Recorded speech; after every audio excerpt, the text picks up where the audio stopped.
sound, please.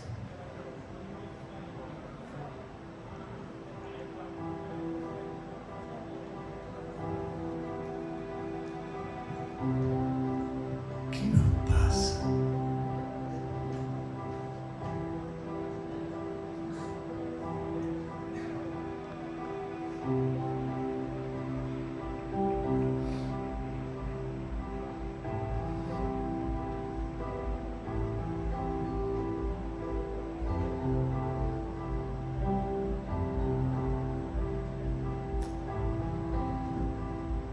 Nos tenemos tan cerca y no nos vemos, no nos hablamos.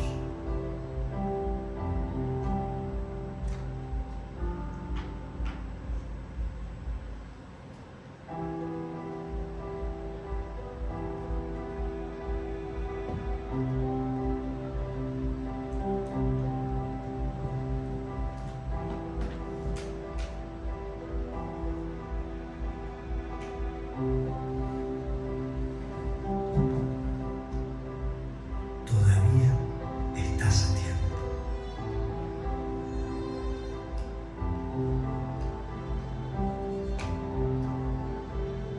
Si el tiempo no existiera, tal vez no me importaría.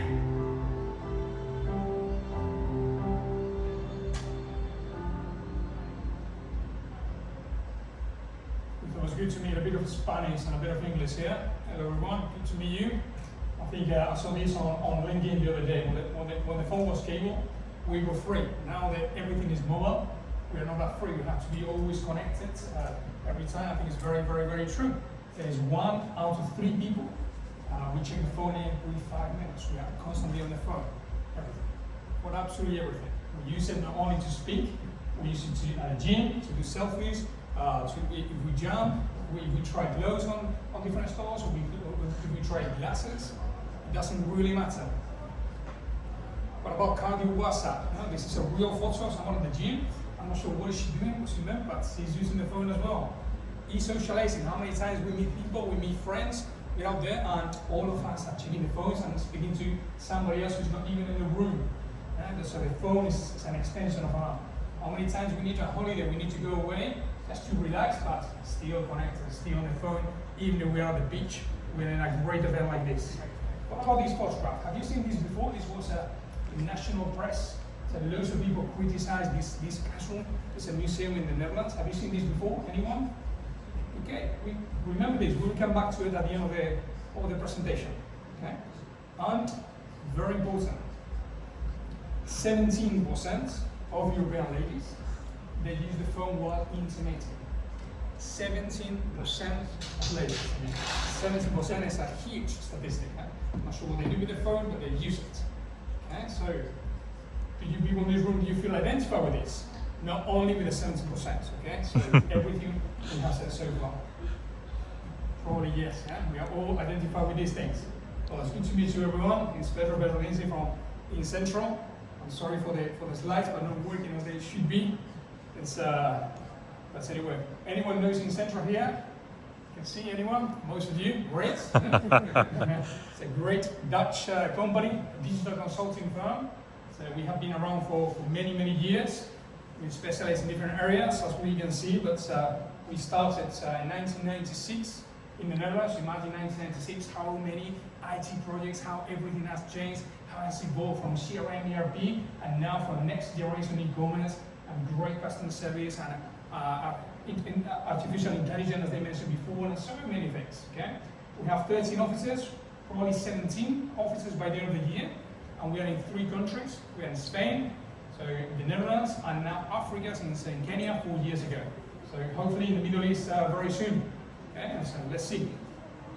Over 400 great consultants on board, experts people in the different fields. We specialize in so many areas, and we have approached over almost 5,000 projects in 10 different countries. So from those 3 offices, we serve at the moment 10 countries, and who knows, some more after this event. Okay, I'm very proud. So we won for 9 years in a row. We won the prize of best place to work, which is not easy. And great results. In terms of specialization, we cover 3 areas. We work on the e-commerce of next generation worldwide, which is probably the most important business worldwide of Incentro. Then we cover all the area of digital experience. We work a lot with B2B and B2C. You can see that B2B is becoming really, really big in Europe for the last year and more to come. And cloud solutions and low-code technology with Mendix, Siemens, and especially Google for all the clouds. So those are the three areas. Very good. So we have to speak about the Mac philosophy and next e-commerce. Do you know Mac? Are you familiar with Mac, anyone? Good. We will learn today about it. Okay. So the point is, from Incentro, from our perspective, everything is changing in the digital world. Everything, absolutely everything. The most important thing is, why is this changing? Okay. This is changing. I have heard so many things, and each time we have different approaches. Some think there's a digital tsunami coming. Okay. I don't think it's a digital tsunami. Retail across, especially in the US, I think everything, all the in-stores, all the shops are going to be closed, e-commerce is taking over everything. Well, it's not that bad. Robots are taking over. Well, robots, artificial intelligence is helping a lot, it's not taking over. Some people think that robots are spying on us. It's not. I mean, you were saying before how data is so important, so we need all this kind of technology to evolve and to improve, but certainly not taking over. Digital revolution, probably the best thing to say is digital e-revolution. It's, I think it's what we're doing now. Basically, I think we love dramas. We love headlines. We take everything out of context. We are evolving, and because we are evolving, we have to adapt the technology to what is happening. And the most important thing in the truth, must be said, is that who is evolving? Consumers are evolving. So it's not the shops, it's not it's happening, the economy, coronavirus. We change, and we as consumers, we want different things. We want to be served in a different way, and obviously technology has to adapt to these new things. Okay. So consumers, we are more digital than ever. I think coronavirus has certainly posed this, and it's true. So we are more digital than 2 years ago, probably, and more to come. So we are much more digital, and certainly will come. Okay, so not only more digital, we are more demanding. Okay, it's not just I want to go online and buy something or download something. I want an experience, especially on e-commerce. We thought that before everything, all the experiences happened only in store, and e-commerce was just to buy things, right? To be comfortable. It's not like that. We want to give a great experience also online. So we need to learn technology to understand behaviors, to offer different contents to different consumers. We have to be there on top of this. If we don't do that, that's what's going to happen. Consumers are going to fall asleep as they do sometimes in the store. So we have to be really behind them and help them to encourage them. We want to look for that wow effect. Okay, it's not easy, the wow effect, but sometimes we go, right? So have you ever been wowed? Have you really impressed in Dubai, in Europe, in the US, with a great service, a great technology, great e-commerce, amazing stores? Probably many times, and we can think about any brand in the world and how they make an effort to impress us, to have that wow effect.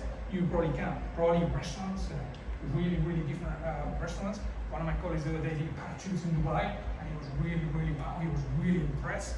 You can do many things. You can, if it's hot, you can have a nice meal. You can have different cleaning people instead of having the ordinary standards. You can break the ice and do something different. That's a really way. So Coca-Cola is really good, and all the fast-moving consumer companies are really good at breaking the ice and doing different things. And these then will viralize in different e-commerce platforms, and it happens a lot. Where you can see like outdoor marketing or guerrilla marketing, how they do loads of different actions. This is a great ad from Pepsi in London, how they use technology to really impress and engage with consumers. I think it's fantastic. Have you seen this before, the Pepsi Max ad? We will see it in a minute. Are they preparing on the campaign? Are people reacting to this technology?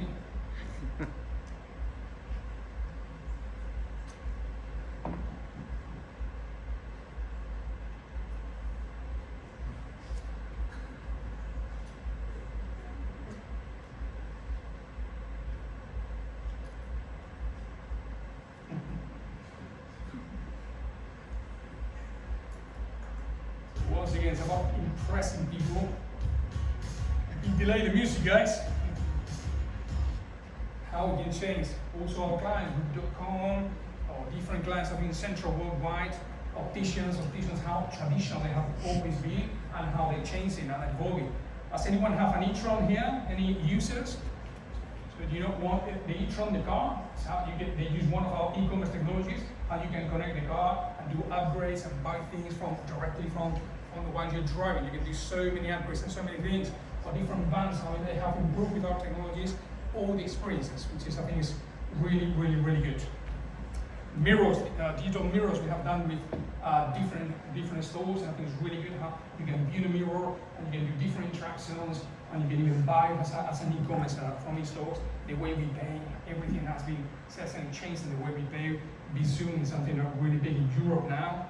Okay, so if we think about the changes in the online business, also this is happening a lot. Okay, so we have to break the ice with the clients. We have to really understand what expectations are and how we can deliver those results that I experience in order to achieve that. Because sometimes there's a huge gap between what we really do and what the client is expecting, and then it's when they get frustrated and we lose business. So how can we improve that in the online business? Okay, so that's very, very, very important.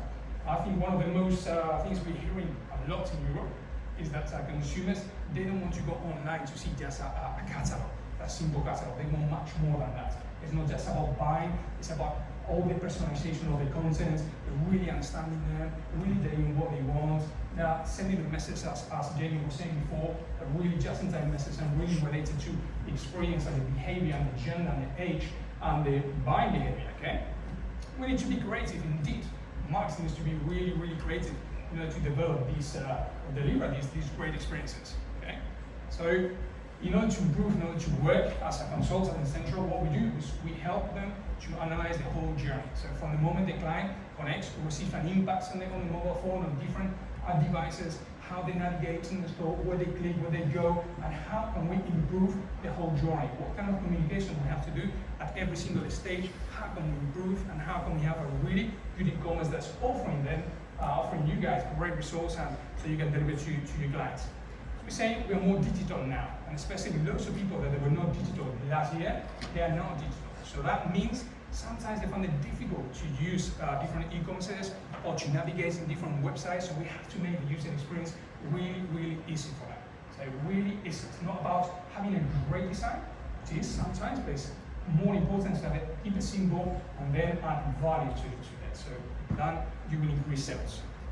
So the question here is, are you able to evolve? Because we speak to lots of clients and they are stuck. They're really, really stuck because they cannot change, they cannot evolve. Sometimes because they already have internal platforms, and then the financial director doesn't want to or cannot evolve because doesn't want to spend money. Marketing has loads of needs, sales have loads of needs. IT people, they don't know what to do, they do it in-house and they develop, or they have platforms they invested last year or 2 years ago huge amounts of money, and it's very difficult to convince the board of directors to change, to invest. So that happens a lot, right? That happens a lot. So we're trying to break that and try to help, instead of having perhaps a whole migration, just help them in different bits of the e-commerce platforms and see how can we add value in order to evolve. So it is very, very important that to understand also why we're using e-commerce. Okay, so the e-commerce is, we want the new way of thinking for marketers. This is not just a transaction. I want people to come, I want people to enjoy, to be. That's why we write loads of blogs, so we show loads of great content, we show videos, we want them to break that. So we want to engage much more online, the same way we do in stores. Okay, so we really want to believe that experience, and we can see loads of evolutions like social selling, or loads of different areas which marketers are investing money. So one of the most important things here is what is changing is the jump from monolithic platforms into this new next generation. So monolithic, as you know, those monolithic platforms are those platforms that were developed in the 90s. And they developed in the 90s for needs of the 90s, consumers of the 90s. Again, we are in 2021, almost 2022, completely different consumers, completely different approach, completely different technologies in different way. So that's why we have to evolve, and we can see how the monolithics, how consumers are thinking into this next generation commerce, and the great companies that have developed these great e-commerce solutions worldwide, and we work with them. I think they're brilliant. The same thing happens with the CMS, with the customer experience. You have those that come from the Magentos or the PrestaShop, the typical open source platforms that you need loads of help, loads of resources. You're always developing, so the world changes so fast and so quick that you cannot rely on these platforms and start constantly be developing and changing and evolving. You need to be much quicker. You need this Mac philosophy. Have you ever heard of Mac philosophy? The Mac technology, I know you don't use it, you said it before, but it's for you to understand the Mac philosophy, which is a new thing, has been in the market for not many years. So it's certainly designed for these new consumers, new needs, new technology. It's like the Amadeus or the Lego of the e-commerce. So the Mac is M for microservices. So that means I could be really, really good at developing an e-commerce platform, but certainly I'm not going to be good at doing absolutely everything around an e-commerce platform. There are loads of microservices. There could be payments, could be delivery, could be a catalog of products, could be artificial intelligence, could be so many things that it's impossible for a company to be good at absolutely everything. And especially in this world that we are really specializing. So you have loads of people that are just focusing on one part of the e-commerce, one microservice, and they want to develop the best artificial intelligence model or the best search engine. So if they develop that, if you have a monolithic platform, you're not able to use that. Okay? You're already lost in business. So if you use this Mac philosophy, with e-commerce, you can work with any microservice worldwide, and you can plug it in through A. A is Mac. A means API driven. So that's what you need. You just connect absolutely anything you want. And cloud, so C for cloud means cloud native. Not that you put something on cloud. That means not that it's on cloud, but it's cloud native. So cloud native, far from being modern, elastic, easy, also is really, really good in terms of payments. Because we have a democratic philosophy there that the more you use, you pay. But like Black Friday, for instance, or Christmas Day, or any big period for you could be summer. When you don't use it, you don't pay. You don't need to pay those services. Okay, that's the thing. It's a brilliant philosophy. And the H of Mac means headless. Okay, headless. That means that I could be really, really good at commerce. I could be really good at what the back office is, but not necessarily I'm going to be good at front, at delivering, at the experience, the visual aspects of our e-commerce. So that's what headless means. That you can use any CMS in the market. You choose, even if you want to develop, you want to buy, it's just easy to use whatever you need, and again, we plug it in. This is a Lego, Amadeus philosophy, and it works brilliantly well. So in other words, what this means that it's not about those big businesses, big companies that invest lots in technology, that they can do absolutely everything. In this world, it's about being really, really quick, really agile, really modern, really flexible, if you really want to survive and also succeed. Okay, so why is relevant Metallica here? Okay, why is relevant Van Gogh? If we see this picture of Metallica, does it make you that you want to listen to these people, go to that concert, or perhaps it looks more like a shampoo of L'Oreal advertising? Okay, so this is 90s photographs. Okay, this is old-fashioned, same thing like monolithic platforms. This is not attractive for today's consumers, especially for millennials, young people. We need to evolve. How do we evolve? We evolve from this Mac philosophy. We start with headless, we change the image. Right? We have a great CMS, we have a great image, actual image for these markets. We use technology.